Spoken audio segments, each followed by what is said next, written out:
जय हिंद दोस्तों, आप सभी लोगों का हमारे द पढ़ाई करो चैनल में बहुत बहुत स्वागत है। और आज हम झारखंड सीजीएल पेपर 2 हिंदी में काव्य बीथी निर्धारित कवि देखेंगे। ठीक है, तो जो ऑथर है उनके बारे में हम पढ़ेंगे। तो आज जो हमारा स्टार्ट है भारतेंदु हरिश्चंद्र।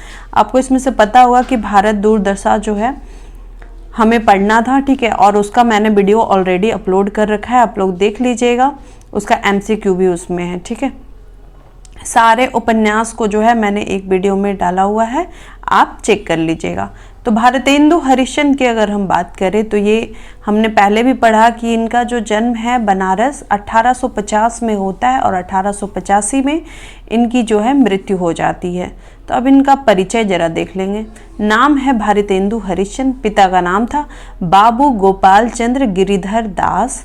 जन्म कहाँ? 1850 में काशी में। ठीक है, शिक्षा की बात करें तो अपने से जो है विभिन्न अलग अलग भाषाओं का ज्ञान प्राप्त किए। संपादन में देखें तो कवि वचन सुधा, हरिश्चंद्र मैगजीन, हरिश्चंद्र चंद्रिका, ये सब का जो है ये एडिटर रह चुके हैं, संपादक इन्होंने संपादन किया है। लेखन विधा की बात करें तो इन्होंने कविता लिखा, नाटक लिखा, एकांकी, निबंध, उपन्यास और पत्रकारिता।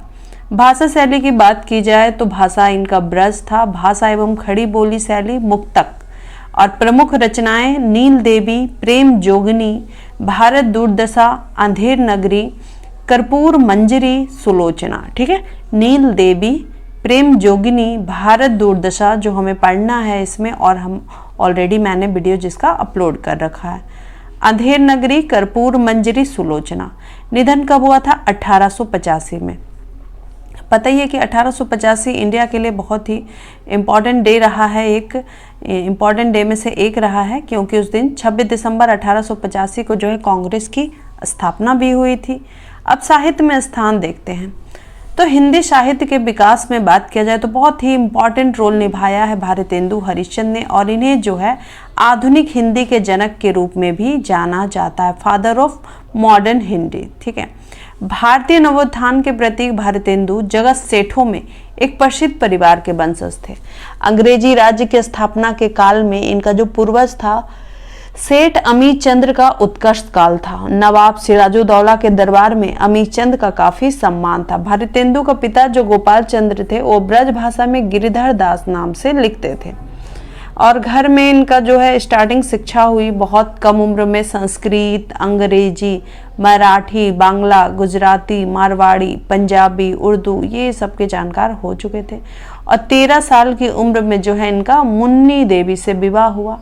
यात्रा करने का इनको ट्रैवलिंग का बड़ा शौक था, और जहाँ भी गए वहाँ पे उन्होंने जो है अपनी कला बिखेरी। दैट मीन्स साहित्य और सांस्कृतिक निधियों का जो है समेटने का काम किया। साहित्य के कई रूपों का विकास भारतेंदु और उनके समय में हुआ। पत्रकारिता के क्षेत्र में बात करें तो कवि सुधा 1868 ईस्वी में, हरिश्चंद्र मैगजीन 1873 में। ठीक है, 1868 में कवि सुधा, हरिश्चंद्र मैगजीन 1873 में। स्त्रियों के लिए इन्होंने बाल बोधिनी पत्रों का प्रकाशन पत्रकार के रूप में भारतेंदु की महत्वपूर्ण उपलब्धि है।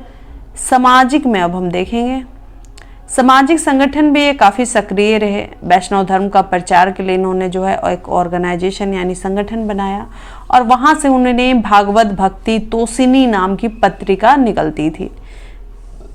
भगवत भक्ति तोसिनी नाम की पत्रिका यानी मैगजीन निकलती थी। उनका नाट्य 3 भागों में बटा हुआ था, अनुदित, मौलिक और अपूर्ण। याद रखिएगा, उनका नाट्य जो है, उनके जो ड्रामा है वो 3 भागों में बटा हुआ है, अनुदित, मौलिक और अपूर्ण। विद्या सुंदर 1865 ईस्वी, संस्कृत में अनुदित। पाखंड विडंबन 1872 ईस्वी, धनंजय विजय 1873 ईस्वी, कर्पूर मंजरी 1875, भारत जननी 1877, मुद्रा राक्षस 1878, विशाख दत्त का संस्कृत नाटक मुद्रा राक्षस का इन्होंने अनुवाद किया है। ठीक है, लिखा तो है विशाख दत्त ने ही मुद्रा राक्षस को, लेकिन अनुवाद इन्होंने जो है संस्कृत में लिखा है विशाख दत्त ने, और हिंदी में कौन किया है? तो भारतेंदु हरिश्चंद्र किए। शेक्सपियर का नाटक की बात करें तो मर्चेंट ऑफ वेनिस का जो है इन्होंने ट्रांसलेशन जो कर रहे थे वो क्या हो गया?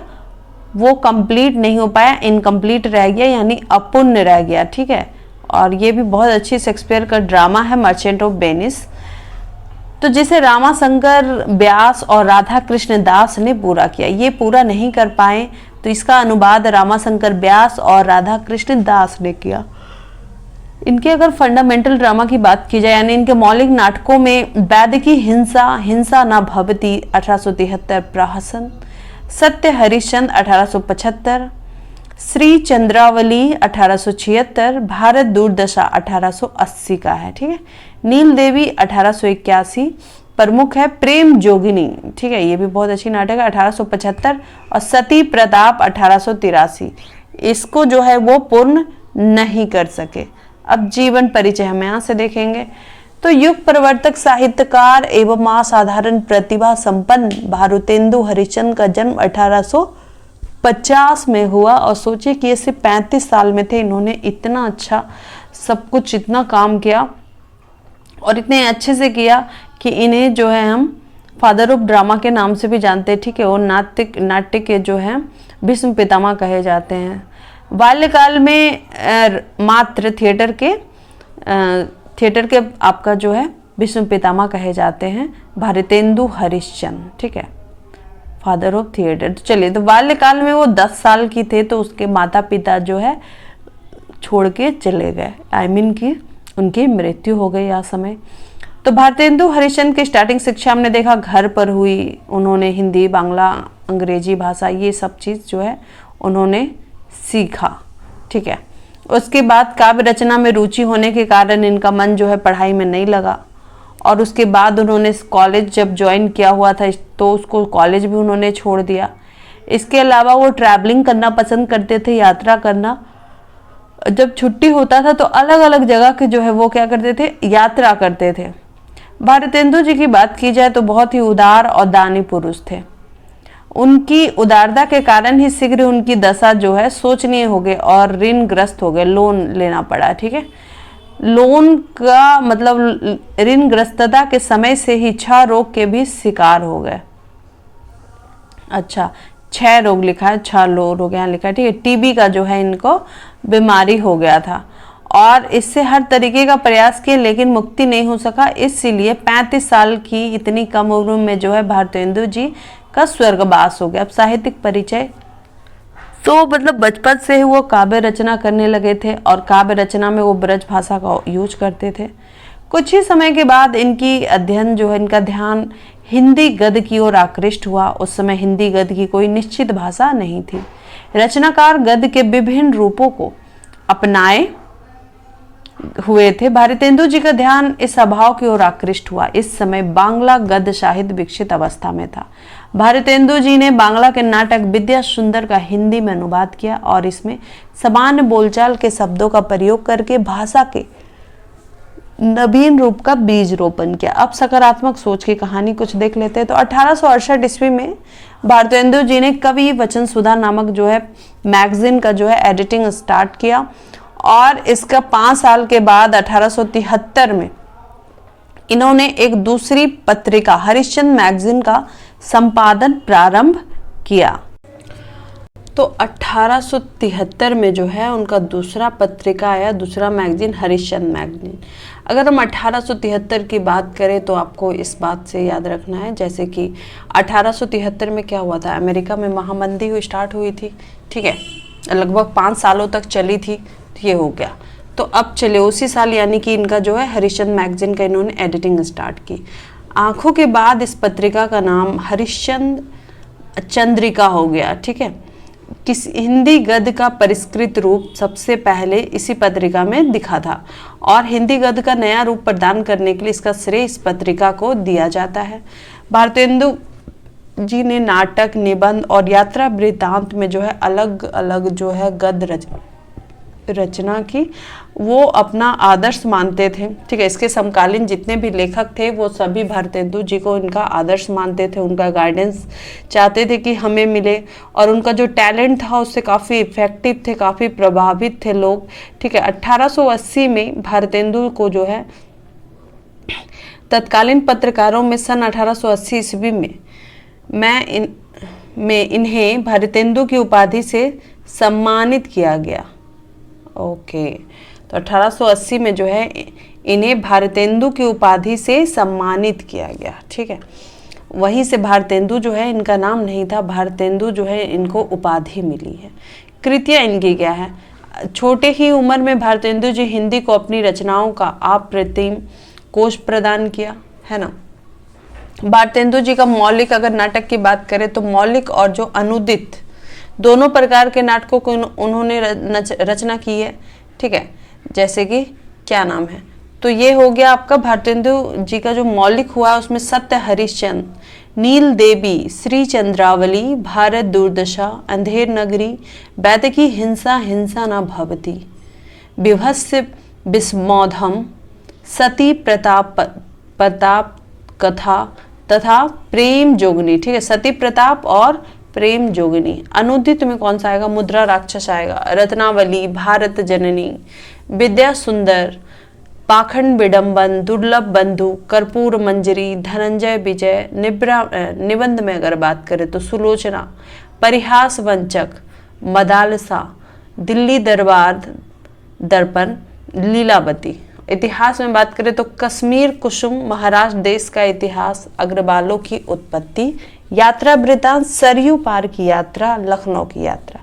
जीवनी में बात करें तो सूरदास की जीवनी हो गई, जयदेव, महात्मा मोहम्मद आदि ये हो गए। ठीक है, भाषा शैली में बात करेंगे, भाषा की बात करेंगे तो इनका जो भाषा है कोई स्थिर रूप नहीं था। भारतेंदु जी का हिंदी भाषा को जो है स्थायित्व प्रदान इन्होंने ही किया था और जन समान की भाषा बनाने में जो है इनका प्रचलन, इसमें प्रचलित तद्भव और लोक भाषा के शब्दों का बहुत ही मतलब ज़रूरत से यथासंभव जितना ज़रूरत था हर तरीके से उन्होंने यूज किया, इसमें प्रयोग किया। उर्दू फारसी के प्रचलित शब्दों को भी इस स्थान दिया गया। लोकोक्तियाँ एवं मुहावरे का प्रयोग करके इन्होंने भाषा के प्रति जन सामान्य में आकर्षण उत्पन्न कर दिया। इस प्रकार भारतीय जी के प्रयासों से हिंदी भाषा सरल, सुबोध एवं लोकप्रिय होती चली गई। अब शैली की बात करेंगे। भारतेंदु जी की गद्य शैली व्यवस्थित और सजीव है। इनकी गद्य शैली पर आधारित वाक हृदय की अनुभूतियों से परिपूर्ण लगती है। इनमें जटिलता के स्थान पर प्रवाह देखने को मिलता है। भारतेंदु जी ने अग्र लिखित शैलियों का उपयोग किया है। इनकी वर्णनात्मक शैली क्या थी कि निबंध और इतिहास ग्रंथ में भारतेंदु जी ने इसका यूज किया है और वाक्यों, लोकोक्तियाँ, मुहावरा ये सब जो है अलग अलग जो है वर्णनात्मक शैली की अपनी अलग अलग मौलिकता है। विवरणात्मक शैली, इसमें क्या है, यात्रा जो संस्मरण है उसमें इन्होंने इस शैली का यूज किया है और उनकी ये शैली कभी तो पूर्ण आभा से मंडित है।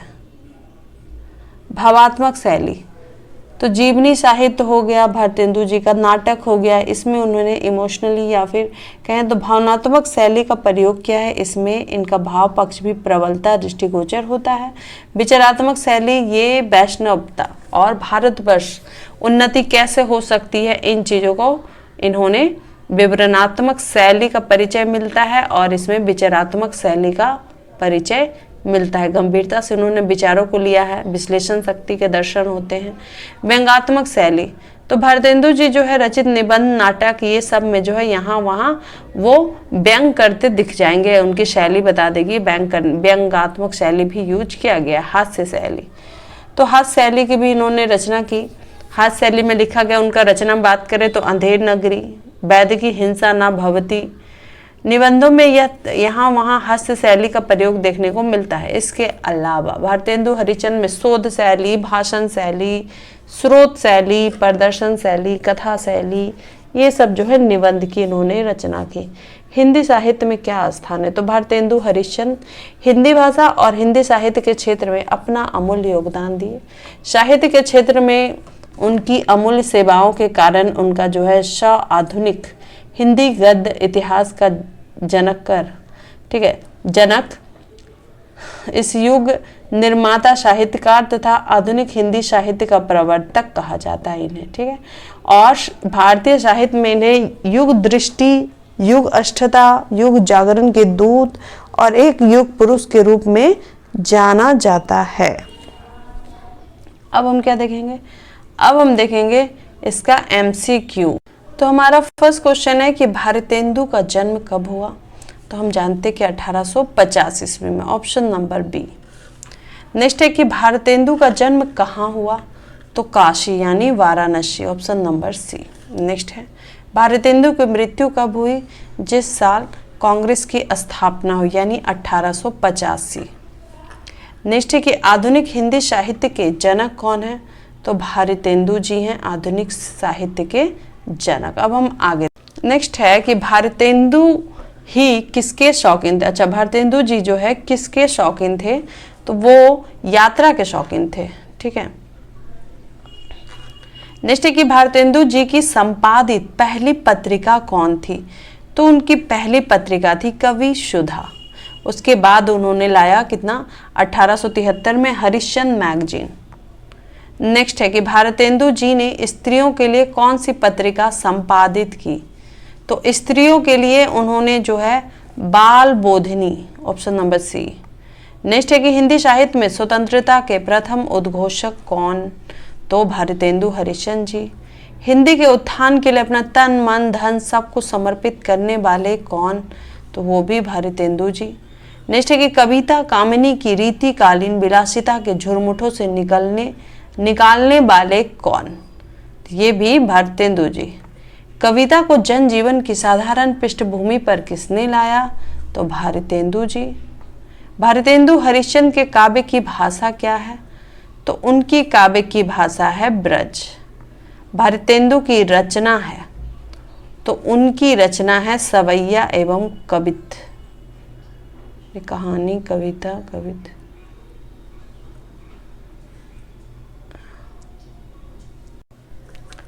फ्रेंड्स, ये सवैया और कवित दे रहा, बट ये सवैया कवित नहीं, कहानी एवं कविता उपन्यास इन्होंने ये लिखा, हमने वही पढ़ा है। तो इसमें कुछ कुछ चीज़ जो है आपको बुक में थोड़ा मिल सकता है। चलिए, हम लोग पढ़े हैं तो हम लोग को दिक्कत नहीं होगा, हम लोग समझ जाएंगे। नेक्स्ट है पिए प्यारे तिहारे निहारे बिना में पी का संबोधन किसके लिए है? तो ये हो जाएगा आपका कृष्ण के लिए। भारतेंदु जी की रचना भारत दुर्दशा क्या है? तो भारत दुर्दशा जो है एक ड्रामा है यानी नाटक है। भारतेंदु जी के काव्य की सबसे महत्वपूर्ण प्रवृत्ति क्या रही?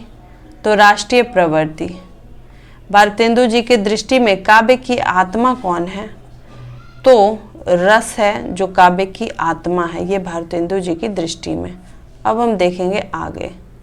तो हमारा नेक्स्ट क्वेश्चन है कि भारतेंदु के नाट्य साहित्य को कितने भागों में विभक्त किया गया है? तो 3 भागों में। नेक्स्ट है कि उनके नाट्य साहित्य के भागों में विभक्त सही नाम को चुने, तो वो क्या क्या था? अनुदित, मौलिक और अपूर्ण, ऑप्शन नंबर ए। नेक्स्ट है कि इनके अधूरे अनुवाद को किस जोड़ी ने पूरा किया? तो रामाशंकर व्यास और राधा कृष्ण दास, ऑप्शन नंबर सी। भारतेंदु जी कितने भाषा के जानकार हो चुके थे? तो वो 11 भाषा के जानकार। भारतेंदु जी का विवाह कितने वर्ष की उम्र में हुआ? तो 13 साल की उम्र में। हिंदी गद्य विद्या का स्वरूप निर्धारण किसने किया? तो ये भारतेंदु जी ने किया। भारतेंदु जी ने किस भाषा को अपनाने की स्वीकृति दी? तो व्यवहारिक भाषा को। भारतेंदु हरिश्चंद्र की धारणा के मुताबिक कब हिंदी नई चाल में ढली? तो 1873 में, जिस साल अमेरिका में महामंदी आया था।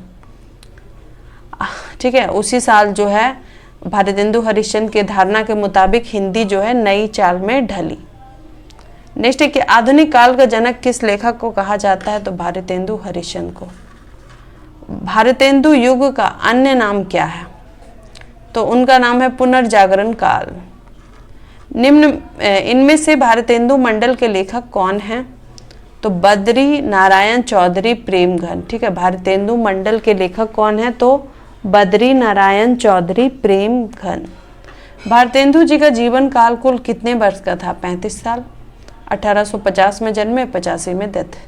कौन सी कृति भारतेंदु की नहीं है? तो भारत हरण नहीं है, भारत दुर्दशा है, अंधेर नगरी है, वैदिक हिंसा, हिंसा ना भवती, ये सब जो है भारतेंदु जी का है। अब हम देखेंगे नेक्स्ट। भारतेंदु ने अपनी किस कृति में देसी राजाओं को राजव यानी गध कहा है। ठीक है, तो ये 31 का आंसर हो जाएगा भारत दुर्दशा में।